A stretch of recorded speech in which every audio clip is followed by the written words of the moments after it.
पहा मुलांना, आपलं जे 6वं एक्झाम्पल आहे ते आपण इथे करून घेतलेलं आहे. म्हणून 7x घनाला आपल्याला कशाने भागाकार करायचा आहे, तर 21x चा चौथा घात वजा 14x वर्ग अधिक 7x बरोबर 7×21x चा चौथा घात. त्यातून आपण ती संख्या मायनस केली, आलेले आहे 0. मग 14 तर 14x वर्ग अधिक 7x म्हणजेच आपला जो भागाकार आलेला आहे तो आलेला आहे 3x. हा आपला भागाकार आलेला आहे. बघा कशा पद्धतीने आपण हे सॉल्व केलेलं आहे. 5y वर्ग गुणिले 3y वर्ग बरोबर 5×15y चा चौथा घात. मग भागाकार आलेला आहे आपला 3x आणि बाकी आलेले आहे 14 वजा 14x वर्ग अधिक 7x हे जे आहे ते आपली बाकी आलेली आहे. आता पुढील उदाहरण सुद्धा आपण घेतलेलं आहे आणि ते देखील आपण इथे सॉल्व करून घेणार आहोत. तर बघा, आपलं जे पुढचं एक्झाम्पल आहे ते असं आहे की 6x चा 5वा घात वजा 4x चा चौथा घात अधिक 8x घन अधिक 2x वर्ग भागिले 2x वर्ग. याला आपल्याला कशाने भागायचं आहे, 2x वर्गाने भागायचं आहे. म्हणून 2×6x चा 5वा घात ती संख्या आपण मायनस केलेली आहे, आलेला आहे 0. ही संख्या घेतली आपण 4x चा चौथा घात 2×4 म्हणून 4x मधून 4x चा चौथा घात मायनस केलेला आहे, आलेला आहे 0. मग 2×4 8x चा घन वजा 8x आपण घन मायनस केलेले आहे, आलेला आहे 0 अधिक 2x वर्ग अधिक वजा 2x वर्ग आलेला आहे 0 अधिक 1. म्हणजेच आपला जो भागाकार आहे तो वरील प्रमाणे आलेला आहे. ते जे स्टेप आहे आपण कशा पद्धतीने सोडवलेला आहे बघा. 2x वर्ग गुणिले 3x घन बरोबर 3×6x चा 5वा घात. मग 2x वर्ग गुणिले 2x वर्ग बरोबर 2×4x चा चौथा घात. 2x वर्ग गुणिले 4x 4×2=8 म्हणून 8x चा घन. आता इथे भागाकार किती आलेला आहे, तर 3x घन वजा 2x वर्ग अधिक 4x अधिक 1 हा आपला भागाकार आलेला आहे. आणि बाकी किती आलेला आहे, तर बाकी 0 आलेले आहे. पुढील देखील तर मुलांना बघा, अशा प्रकारे आपण काय केलेलं आहे, काही उदाहरणं जे आहेत ते आपण सॉल्व करून घेतलेले आहे. आता बघा, बहुपदाचा भागाकार करताना जेव्हा बाकी 0 उरते, बाकीचे कोटी ही भाजक बहुपदाच्या कोटीपेक्षा लहान असते, तेव्हा भागाकाराची क्रिया कशी होते, तर भागाकाराची जी क्रिया आहे ती पूर्ण होते. आता पुढील उदाहरणे घेऊन देखील आपण काय करणार आहोत त्याचं स्पष्टीकरण इथे करून घेणार आहोत. तर पहा मुलांना, इथे कंसामध्ये x वर्ग अधिक 4x अधिक 4 भागिले कंसामध्ये x अधिक 2 ने आपल्याला काय करायचं आहे, या संख्येला भागायचं आहे. म्हणून x अधिक 2 भागिले x वर्ग अधिक 4x अधिक 4 बरोबर x अधिक 2 बरोबर x अधिक 2x. त्याने आपण काय केलेलं आहे, तर x वर्ग आपण मायनस केलेला आहे, आलेला आहे 0. 2x अधिक हा 4. पुन्हा आपण x अधिक 2 ने ह्या संख्येला काय केलेलं आहे, तर भागितलेलं आहे. किती आलेलं आहे, 2x अधिक 4. 2 भागाकारस्थानी आलेले आहे बरोबर 2x अधिक 4 वजा 2x अधिक 4 आपण केलेले आहे, बाकी उरलेले आहे 0. मग आपण इथे पाहू शकतो की प्रथम भाज्यास व भाजकास घातांकाच्या उतरत्या क्रमाने आपण काय केलेलं आहे, लिहून घेतलेलं आहे. मग भाजकाच्या पहिल्या पदास x ने आपण गुणलेलं आहे की भाज्याचे जे पहिले पद आहे म्हणून ते आपल्याला मिळालेले आहे. मग भाजकास आपण काय केलेलं आहे, x ने गुणलेले आहे. आणि मग दुसरं जे आहे x अधिक 2 कंस पूर्ण गुणिले 2 बरोबर 2×4 2x अधिक 2×4. मग भागाकार जो आहे तो किती आलेला आहे, x अधिक 2 व बाकी किती आलेले आहे, तर बाकी ही 0 आलेली आहे. हे झालं आपलं पहिलं उदाहरण. आपलं जे दुसरं उदाहरण आहे ते देखील आपण इथे घेणार आहोत. तर पहा मुलांना, इथे आपल्याला जे दुसरं उदाहरण आहे असं सांगितलेलं आहे, कंसामध्ये y चा चौथा घात अधिक 24y वजा 10y वर्ग कंस पूर्ण भागिले y अधिक 4. मग येथे भाज्य बहुपदाचे कोटी जे आहे ते किती आहे, तर 4 आहे. तिच्यातील चलाचे घातांक उतरत्या क्रमाने नाहीत. तसेच घातांक 3 असलेले पदही नाही. म्हणून 0y घन मानू आणि भाज्य बहुपदी घातांकाच्या उतरत्या क्रमाने लिहू व भागाकार आपल्याला करायचा आहे. शून्यपद हे आपण इथे मानलेलं आहे. मग बघा इथे आपण भागाकार जो आहे तो इथे करून घेतलेला आहे. तर पहा मुलांनो, आपल्याला y अधिक 4 ला कशाने भागायचं आहे, तर y चा चौथा घात अधिक 0y घन वजा 10y वर्ग अधिक 24y. म्हणून आपण x अधिक y ला काय केलेलं आहे, आधी y ने भागून घेतलेला आहे. मग y चा चौथा घात वजा y चा चौथा घात बरोबर आलेला आहे 0 आणि y घन. मग 4ने आपण काय केलेलं आहे, पुन्हा या संख्येला भागून घेतलेलं आहे. म्हणून 4y वर्ग आणि 4y घन वजा 4y घन बरोबर 0.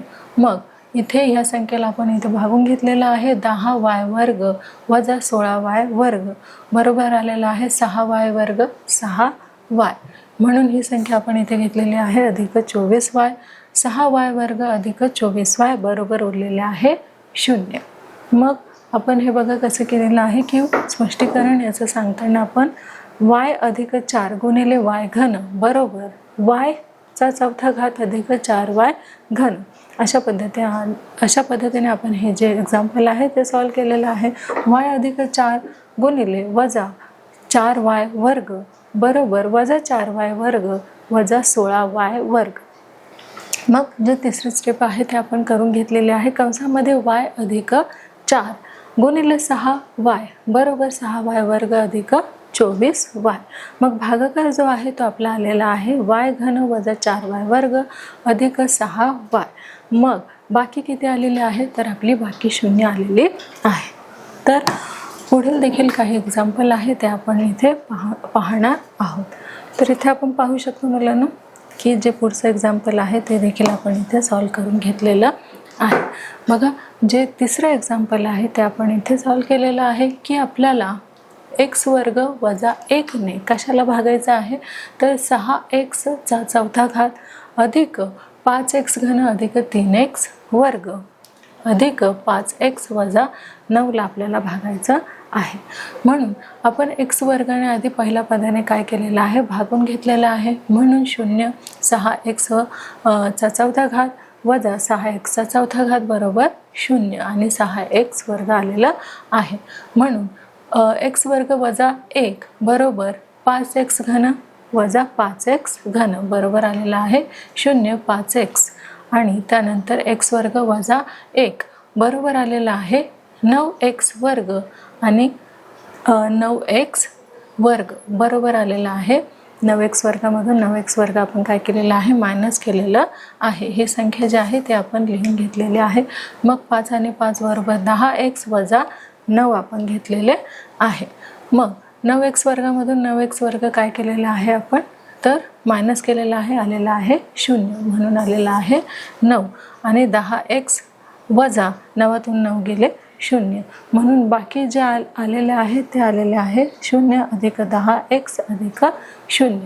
बघा आपण कशा प्रकारे सॉल्व केलेला आहे की x वर्ग वजा 1 कंस पूर्ण गुणिले 6x वर्ग बरोबर 6x चा चौथा घात वजा 6x वर्ग बरोबर x वर्ग वजा 1 गुणिले 5x बरोबर 5x घन वजा 5x कंसामध्ये x वर्ग वजा 1 गुणिले 9 बरोबर 9x वर्ग वजा 9 त्याचा जो भागाकार आहे तो आलेला आहे 6x वर्ग अधिक 5x अधिक 9 आणि बाकी आलेली आहे 10x. आता पुढचं देखील जे एक्झाम्पल आहे ते देखील आपण इथे पाहणार आहोत. तर इथे आपण पाहू शकतो जे पुढचं एक्झाम्पल आहे ते देखील आपण इथे सॉल्व करून घेतलेलं आहे. बघा, आपल्याला 2x अधिक x वर्गाने काय करायचं आहे, तर 3x वजा 3x वर्ग वजा 12 अधिक 4 चा चौथा घात अधिक x चा घन याला आपल्याला काय करायचं आहे, भाग द्यायचा आहे. म्हणून x वर्ग अधिक 2 बरोबर x चा चौथा घात म्हणून x वर्ग आलेला आहे. आता x चा चौथा घात मधून ती संख्या आपण मायनस केलेली आहे म्हणून आलेला आहे 0. मग x घन अधिक वजा 5x वर्ग 3 आणि 2 होतात 5x वर्ग म्हणून x आलेला आहे आणि बरोबर इथे आपण ही जी संख्या आहे ते आपण लिहून घेतलेली आहे अधिक 3x वजा 12 आलेली आहे. म्हणून इथे 5x आपण घेतलेला आहे 5x वर्ग अधिक x वजा 12 म्हणून आलेला आहे हा 5. आता इथे 5x वर्गामधून 5x वर्ग आपण वजा केलेला आहे आलेला आहे 0. x हा तसा घेतलेला आहे आणि 12 मधून 10 गेले किती आलेले आहे तर 2. म्हणजेच हा आलेला आहे आपला भागाकार. आपण इथे काय केलेलं आहे की x वर्ग अधिक 2 गुणिले x वर्ग बरोबर x चा चौथा घात अधिक 2x वर्ग. जे दुसरं आहे ते आपलं केलेलं आहे कंसामध्ये x वर्ग अधिक 2 गुणिले x बरोबर x चा घन अधिक 2x. जे तिसरं आहे ते आपण सॉल्व केलेलं आहे x वर्ग अधिक 2 गुणिले वजा 5 बरोबर वजा 5x वर्ग वजा 10. मग आपला जो भागाकार आलेला आहे तो आलेला आहे x वर्ग अधिक x वजा 5 आणि आपले बाकी जे आलेले आहे ते आलेले आहे x वजा 2. हे आपले बाकी आलेले आहे. पुढचं देखील आपण उदाहरण जे आहे ते इथे सॉल्व करून घेतलेलं आहे. बघा आपलं जे शेवटचं उदाहरण आहे ते असं आहे की a चा चौथा घात वजा a चा घन अधिक a वर्ग वजा a अधिक 1 भागिले कशाने भागायचं आहे 1 घन वजा 2 ने आपल्याला भागायचं आहे. म्हणून a घन वजा 2 बरोबर a हा आपण भाग्यास a घन वजा 2 बरोबर भागिले किती आलेला आहे तर a चा चौथा घात त्यामधून a चा चौथा घात आपण मायनस केलेला आहे आलेला आहे 0. a घन अधिक a वर्ग अधिक a अधिक हा आलेला आहे 1 बरोबर हा आलेला आहे इथे 1 वजा a घन अधिक a घनामधून a घन आपण मायनस केलेला आहे आलेला 0 अधिक a वर्ग अधिक a वजा 1. म्हणजे आपला जो भागाकार आलेला आहे तो आलेला आहे हा जो आहे तो आहे आपला भागाकार. म्हणजेच कंसामध्ये a घन वजा 2 कंस पूर्ण गुणिले a बरोबर a चा चौथा घात वजा 2. दुसरं जे आहे ते आहे a कंसामध्ये a घन वजा 2 गुणिले वजा 1 बरोबर वजा a घन अधिक 2. मग आपला भागाकार जो आहे तो आलेला आहे a वजा 1 आणि बाकी जे आलेले आहे ते आलेले आहे a वर्ग अधिक a वजा 1. ही आहे आपली जी बाकी आलेली आहे आपली बाकी हे आलेले आहे. आता पुढील प्रमाणे आपण इथे पाहू शकतो की अभाज्य बहुपदातील पदे घातांकाच्या उतरत्या क्रमाने नसतील तर ती बहुपदी घातांकाच्या उतरत्या क्रमाने ते आपल्याला लिहायचे आहे. मग तशी लिहिताना एखाद्या घातांकाचे पद नसेल तर त्याचा सहगुणक आपल्याला काय मानायचं आहे तर 0 मानायचा आहे. म्हणून घातांकांच्या उतरत्या क्रमाने आपल्याला काय करायचं आहे तर सहगुणक 0 मानून घातांकांचा उतरता क्रम जो आहे तो आपल्याला पूर्ण करायचा आहे. तर पहा मुलांनो अशा प्रकारे आपलं जे 10वं प्रकरण आहे ते जे 10वं प्रकरण आपलं आहे बहुपदींचा भागाकार हे जे प्रकरण आहे ते आज आपण इथे शिकलेलो आहोत.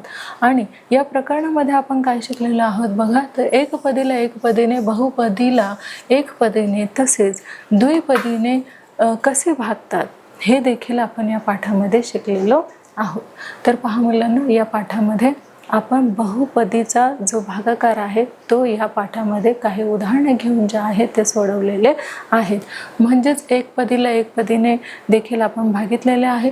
त्यानंतर बहुपदीला देखील एकपदीने आपण भागितलेले आहे व द्विपदीने कसे भागायचे हे देखील आपण या पाठामध्ये शिकलेलो आहोत. तर पहा मुलांनो अशा प्रकारे आपलं जे 10वं प्रकरण आहे बहुपदींचा भागाकार हे अभ्यासून आपलं पूर्ण झालेलं आहे. आता त्या 10व्या प्रकरणावरती आपण त्याचा सराव घेणार आहोत, खेळ घेणार आहोत, परीक्षा घेणार आहोत आणि काही प्रश्न उत्तरे देखील आपण इथे सॉल्व करून घेणार आहोत. म्हणजेच इथे आपला बहुपदींचा भागाकार जो आहे तो आपण अभ्यासलेला आहे. आता थोडक्यात पाहणार आहोत त्याचा सराव. तर पहा मुलांनो सरावामध्ये आपल्याला काही प्रश्नांची उत्तरे विचारली जातील ते आपल्याला द्यायचे आहे. तर जो आपला पहिला प्रश्न आहे मुलांना तो आहे एका चलातील बेसिक राशीच्या प्रत्येक पदातील चलाचा घातांक एक पूर्ण संख्या असेल तर ती राशी एका चलातील डॅश असते. आणि आपल्याला इथे ऑप्शन दिलेला आहे जो आपलं फर्स्ट ऑप्शन आहे मुलांना ते आहे बहुपदी एकपदी. सांगा पाहू याचं योग्य आन्सर काय असणार आहे. अगदी बरोबर, योग्य आन्सर असणार आहे बहुपदी. तर पहा, एका चलातील बेरीज राशीच्या प्रत्येक पदातील चलाचा घातांक एक पूर्ण संख्या असेल तर ती राशी एका चलातील काय असते, तर बहुपदी असते. हे आपलं जे आन्सर आहे ते अगदी राईट आलेलं आहे. आपल्याला पुढचा प्रश्न बघा काय विचारलेला आहे. तर आपला जो पुढचा प्रश्न आहे, x वर्ग अधिक 2x अधिक 3 ही एका चलातील बहुपदी आहे. मग हे बरोबर आहे की चूक आहे हे आपल्याला सांगायचं आहे. सांगा बघा मुलांनो, हे जे विधान आहे ते बरोबर आहे की चूक आहे? अगदी बरोबर, हे बरोबर आहे. म्हणजेच पहा, x वर्ग अधिक 2x अधिक 3 ही एका चलातील बहुपदी आहे. हे जे वाक्य आहे आपलं ते अगदी बरोबर आलेलं आहे. आणि आपला जो पुढचा प्रश्न आहे तो देखील आपण इथे अभ्यासणार आहोत. बघा, बहुपदी या विशिष्ट डॅश असतात. बहुपदी या विशिष्ट काय असतात? बघा, बैजिक पदी असतात की बैजिक राशी असतात? सांगा पाहू. अगदी बरोबर, त्या काय असतात, तर बैजिक राशी असतात. पहा, बहुपदी या विशिष्ट काय असतात, तर बहुपदी या विशिष्ट बैजिक राशी असतात. आपला जो पुढचा प्रश्न आहे तो देखील आपण इथे अभ्यासणार आहोत की 3x वर्ग अधिक 4x या बहुपदीतील चलाचा सर्वात मोठा घातांक डॅश आहे. तो 3 आहे की 2 आहे? बघा, इथे आपल्याला घातांक दिसून येत आहे, तो कुठला आहे? अगदी बरोबर, 2 हा काय आहे, तर 3x वर्ग अधिक 4x या बहुपदातील चलाचा सर्वात मोठा जो घातांक आहे तो 2 हा आहे. किती आहे, तर 2 जो आहे तो सर्वात मोठा घातांक दिलेल्या सारणीमधील आहे. जो आपला पुढचा प्रश्न आहे तो देखील आपण इथे पाहूया की दिलेल्या बहुपदीतील चलाचा सर्वात मोठा घातांकास त्या बहुपदीची डॅश म्हणतात. आता त्या बहुपदीचे काय म्हणतात? कोटी म्हणतात की गुणक म्हणतात? अगदी बरोबर, कोटी म्हणतात. तर पहा मुलांनो, इथे आपलं जे वाक्य आहे काय झालेलं आहे, दिलेल्या बहुपदीतील चलाच्या सर्वात मोठ्या घातांकास त्या बहुपदीचे काय म्हणतात, तर कोटी म्हणतात. आपला जो पुढचा प्रश्न आहे तो देखील आपण घेणार आहोत की बहुपदीचा भागाकार करताना बाकीची कोटी ही भाजक बहुपदीच्या कोटीपेक्षा डॅश असते. आता सांगा पाहू मुलांनो, ती लहान असते की मोठी असते? अगदी बरोबर, ती कशी असते, तर लहान असते. बघा, बहुपदीचा भागाकार करताना बाकीची कोटी ही भाजक बहुपदाच्या कोटीपेक्षा कशी असते, तर लहान असते. आणि आपला जो पुढचा प्रश्न आहे तो बघा काय आहे की भाज्य बहुपदीतील पदे घातांकाच्या डॅश क्रमाने लिहितात. आता उतरत्या क्रमाने लिहितात की चढत्या क्रमाने? अगदी बरोबर, उतरत्या क्रमाने लिहितात. म्हणून पहा, भाज्य बहुपदीतील पदे घातांकाच्या उतरत्या क्रमाने लिहितात. आता आपला जो पुढचा प्रश्न आहे तो देखील आपण अभ्यासणार आहोत. बघा, बहुपदांचा भागाकार करताना एखाद्या घातांकाचे पद नसेल तर त्याचा सहगुणक डॅश मानून घातांकांचा उतार्त क्रम जो आहे तो पूर्ण करावा. बघा, स्पष्टीकरणामध्ये देखील आपण हे विधान शिकलेलो आहोत की बहुपदांचा भागाकार करताना एखाद्या घातांकाचे पद नसेल तर त्याचा सहगुणक काय मानायचा? अगदी बरोबर, 0 हा त्याचा सहगुणक जो आहे तो आपल्याला मानून काय करायचा आहे, घातांकाचा उतरता क्रम जो आहे तो आपल्याला पूर्ण करायचा आहे. बघा, आपला जो पुढचा प्रश्न आहे तो असा आहे, 5x चा चौथा घात वजा 3x घन अधिक 4x वर्ग अधिक 2x वजा 6 या बहुपदीची कोटी डॅश आहे. तर काय आहे त्या बहुपदीची कोटी? ती 4 आहे की 5 आहे? सांगा पाहू मुलांनो. बघा, इथे दिसत आहे आपल्याला बहुपदीची कोटी किती आहे? अगदी बरोबर, किती आहे, तर 4 आहे. बघा, 5x चा चौथा घात वजा 3x चा घन अधिक 4x चा वर्ग अधिक 2x वजा 6 हे काय झालं, आपलं बहुपद झालेलं आहे. मग या बहुपदीची कोटी काय आहे? सर्वात मोठी आपल्याला इथे दिसत आहे बघा, 4 3 2. मग सर्वात मोठी कुठली आहे, तर 4 आहे. म्हणून या बहुपदीची कोटी काय आहे, तर 4 ही आहे. आपला जो पुढचा आणि शेवटचा प्रश्न आहे मुलांनो, बघा, भागाकार हे डॅश उलट क्रिया आहे. ती गुणाकाराची आहे की बेरजेची आहे? अगदी बरोबर, कशाची आहे, तर गुणाकाराची आहे. म्हणून बघा, भागाकार ही गुणाकाराची उलट क्रिया आहे. तर पहा मुलांनो, अशा प्रकारे आपले जे 10वे प्रकरण आहे बहुपदीचा भागाकार, याचा जो सराव आहे तो आपण इथे घेतलेला आहे आणि सगळ्याच प्रश्नांची उत्तरे जी आहेत तुम्ही खूप चांगल्या पद्धतीने दिलेली आहे.